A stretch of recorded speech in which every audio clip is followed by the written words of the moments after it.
नाज़रीन अवांखे अहम ख़बरियूं जोहरी प्लांट के बाहि लगी वई है। यूरोप के सब का वडे जोहरी प्लांट के रूसी बमबारी सबब बाहि लगी वई है।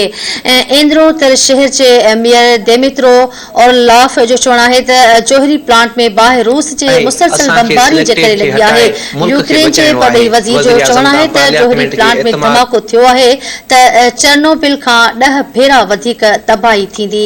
परॾेही मीडिया मूजिब रूसी फौजी टैंकन जी मदद से शहर में दाखिल थिया ऐं जोहरी प्लांट ते कब्जे की कोशिश कई पर खेनि यूक्रेन जे फौजन मकामी माण्हुनि पारां सख्त मसमत के मुंहुं ॾियणो पवे थो। अवांखे आगाह कयूं पिया आलमी जोहरी तवानाई एजेंसी जो चवण आहे त जोहरी प्लांट ते रूस जे हमले ऐं बाहि बाबति हू यूक्रेनी अख़्तियारनि सां मुकमल तौर राब्ते में आहिनि।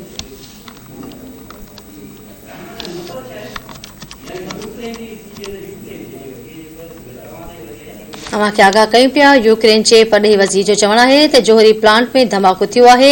चेर्नोबिल का 10 भेरा वधीक तबाही थींदी।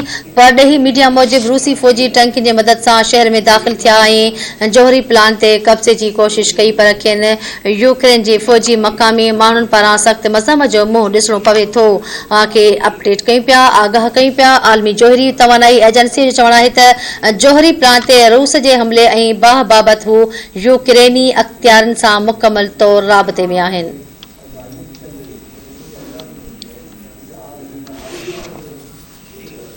चीनासी नवा के आगाह करे रहा हूँ। परॾेही मीडिया मूजिब रूसी फौजी टैंकन की मदद से शहर में दाखिल थिया जोहरी ऐं प्लांट ते कब्जे की कोशिश कई पई वञे पर खेनि यूक्रेन जे फौजी मकामी माण्हुनि पारां सख्त मसमत के मुंहुं ॾियणो पियो आहे।